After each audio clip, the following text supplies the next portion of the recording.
I like big buffs and I cannot lie. All you Pharah players can't deny. When McCree walks in and you hit him in the chin with a rocket, you get ult charge. Alright guys, if I could do this whole video in song, I would, but we have a big patch to discuss today. It all came from the PTR, so we did talk about a lot of this stuff previously, but we didn't condense it all into a video before. And now that we know everything that's into it, we can now break down what these changes to the game mean to the rest of you that weren't able to test them out on the PTR. First and foremost, of course, Sombra is out in full effect, looking to throw your competitive game, so enjoy that. Jokes aside, we've made our opinions on Sombra clear. Typically, like most opinions we have on this channel, we say something that's quote-unquote controversial, and then the next week, most of the community starts to agree, and in one more week, the entire community consensus is basically on the same page. So we'll have to see next week. My advice would be, avoid Sombra like the plague in your competitive games, and farm easy elo from your enemies to decide to experiment with her. She isn't battle tested, hacking health packs is far less value than just picking 3 supports, not to mention Zenyatta does more damage as well. Moving on, as we have a lot of other things to cover in this video, the arcade is now out. Brawls wasn't really impressing the community for various reasons, so now there's an entire casual dedicated mode called the arcade. There you can find the old Brawls that some of you liked in its own playlist, an unlimited pick OG quick play playlist, which is important because new quick play is single pick, the 1v1 and 3v3 modes that are both on the new map, Eco Point Antarctica, which is a fun little arena to play in, and I like to see the arena modes fun cranked up to 11. I want to see how many wacky and inventive ways we can get to play Overwatch. Season 2 of competitive play is going to end on November 23rd, and the 3rd season will start a week later on November 30th. Honestly, a week off is still even too long for me. Whatever they have to change, I hope they do it quick, because I am addicted to playing this game on ranked. The good news is, this time, they won't be removing the mode entirely. You'll still be able to queue for competitive matches, you just won't get any ranking, which is a lot better than the massive hiatus we had between Season 1 and 2. Also keep in mind that they're going to be sure to try to separate players into more distinct ranking categories. As it stands right now, just about everybody is near plat, whether they deserve to be or not. So they're sure to note that you should expect your Season 3 ranking to likely be lower than you've been in the past. Doing this hopefully will provide more value to each rank as you go along, whereas right now, it seems under the right lucky circumstances, it's pretty easy to get a rank above where you really should be. A few general changes are, hopefully a decrease in load times, I'm assuming that's for PC players only. They've made some tweaks to how you gain levels in Overwatch, not skill rating, but simply the player levels that allow you to unlock a loot box every time you level up. Now, they've made it slightly easier on you to go through 14 through level 100, and then thereafter, once you go into the promotion mode, where you get a new portrait and start to level up again, each one of those levels will remain constant, rather than having the scaling that it used to have in the first 100 levels. Quick play also now is single pick, which is probably good that they split this up into 2 different modes. Unlimited pick can be a lot of fun, but now quick play will be a better place to hone your skills, as the compositions that can be made in it are more reflective of what you'll get in the competitive ranked mode. 2 big ones still in the general tab. Shooting the items that builders build no longer charges ultimate, which I don't think was a big problem before, and I'm actually unsure why they even thought this change was necessary, but effectively does nothing. You can't farm ultimate charge off of Torbjorn, rebuilding his turret over and over. But the big one, ultimate costs have been increased by 25% for all heroes. This has massive implications in the ranked gameplay. We made an entire video about this that you should check out for more information on how it's going to affect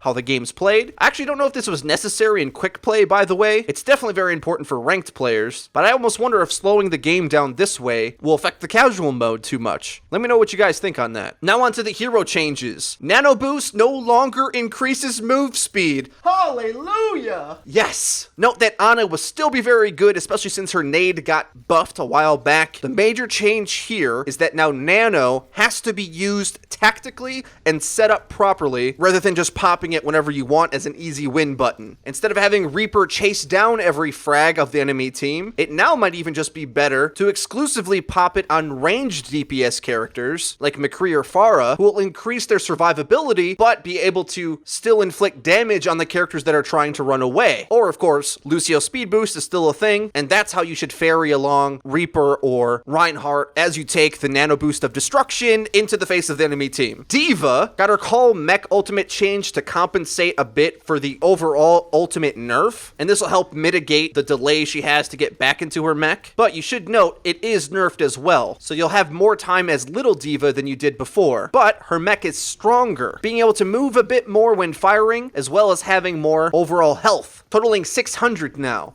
A lot of people ask us to make D.Va videos. I've actively been trying to get gameplay for them. Her biggest problem is that she's more of a counter hero than a core hero. She's great at dealing with Bastion, Torb setups, Junkrat, Hanzo, Widowmaker, characters that are slow and deal big chunks of burst damage. You can fly defensive matrix right at them and zone them out better than a Winston can. But in all other situations, Winston's better. So honestly, they can keep trying to buff D.Va to be comparable to Winston, but it's going to be hard to do, especially without losing her character and uniqueness. I don't actually foresee these buffs making a significant impact on her pick rate, because in reality, that's tied directly to the pick rate of the character she's strong against. But a lot of times in matchmaking, the enemy team isn't following the best meta anyway, so if you find yourself playing against those heroes, go ahead and pick D.Va. Lucio actually got another nerf, as Blizzard tries desperately to get him out of the must-pick category. Healing amp decreased by 10%. Honestly, this is pretty negligible. Speed boost is still the bee's knees. You only can amp every 12 seconds anyway, so regardless of how effective it is, you can't really build around him doing all the healing in most compositions. His strength will always lie in speed boost. So Lucio players out there, fear not. Mei got her Blizzard ultimate cost increased by 15%, and keep in mind, that's in addition to the global 25% increase. So that means we're going to see Blizzard over a third less often than we did in just yesterday's gameplay. Now, the ult charge rate is more in line with how effective it is, and seems more fair overall. Speaking of the ult issue, because there's going to be less big ult team fights, where your team's likely going to get wiped by an ult stack, Mercy's going to see less value with her resurrection. She's seeing an increase at the rate where she starts to regen her health. It used to take 3 seconds out of the fight before she started to regen, and now it activates in 1 second. At least with this, maybe Mercy can stay in the fight a little bit longer and try to evade damage rather than entirely hide out of the fight to set up res. And my most beloved change in the entire patch, Pharah got some rocket changes and a massive change to her jump jets. Pharah's rocket damage got tweaked a bit, but to be honest, not enough to make her splash damage relevant. It was a marginal increase for what actually was a net nerf, decreasing how often that the knockback from the rockets will take effect. That radius was shrunk. In effect, the damage radius is a bit more powerful, but the knockback radius is much more shallow. Either way, you're still going to have to hit direct hits with Pharah to deal any damage. But all of that is pretty negligible in consideration with the difference with her jump jets, which allows her the freedom to fly, move, duck, and dodge in air, which is the most character-defining trait of Pharah. Hit scans are still really strong, which may keep Pharah players fearful, but now, with the lift you get from using the simple jump jet, you can actually evade and get to spots you couldn't otherwise get to and stay in the air in the most appropriate way. The airspace is your oyster, and you're not going to feel like you have that big anchor around your ankles when playing Pharah anymore. You're still just as squishy as you were before, but now you'll have the evasive maneuvers, the speed and acceleration that it takes to get places and to make snap decisions. Whereas before, you kind of just floated up in the air and hung there, like one of those cute little balloons that you get from the fair. But now, her jump jet feels like an actual jetpack, like you're going somewhere. Massive change for the game, and I think will unlock Pharah to be playable. Even though Soldier 76 just got a change as well. His bullet damage went up, but so did the spread of his shots. So this means you'll be more lethal with more careful, controlled fire. This is a good thing for skilled play, and also to try to help Soldier compete for McCree's spot for the ranged hit scan damage dealer. Torb got an interesting change as well. He now generates scrap over time, but gets less out of fallen enemies. This allows him to have a more stable armor output throughout the game, rather than a big burst of armor after the first big team wipe. Also, his hammer swing is increased by 25%, but the damage went down in order to mitigate that. What this will do is allow you to build and upgrade your turret faster than before. Is this enough to see a Torb in the meta? Maybe.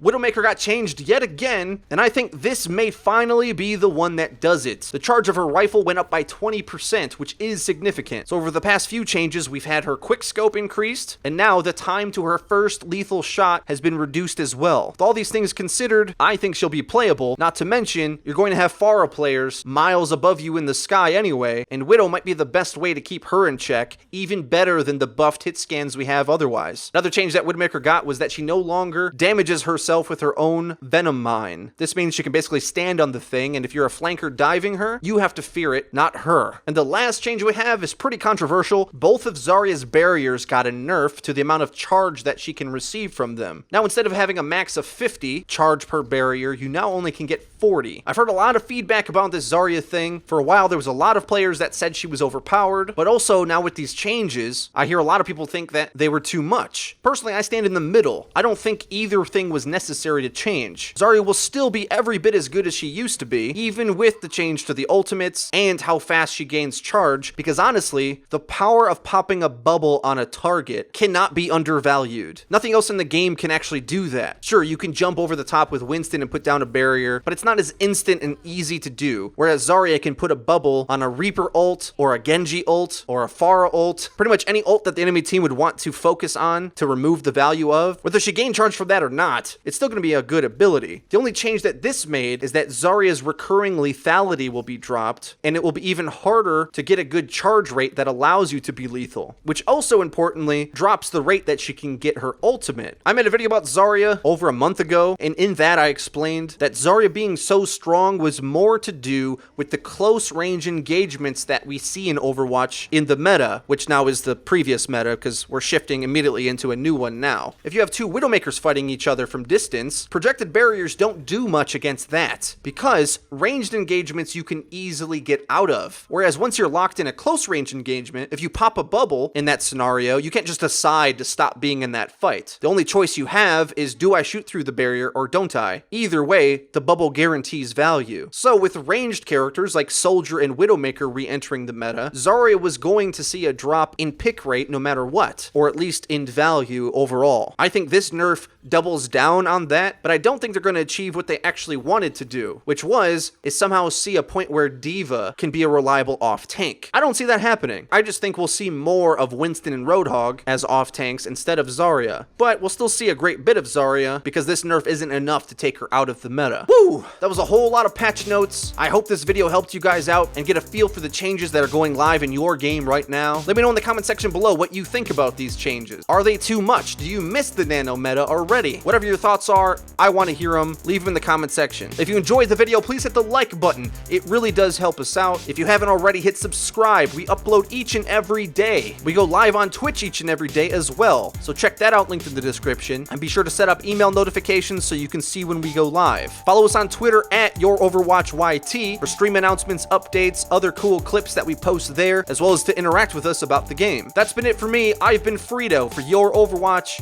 I'll see you guys next time.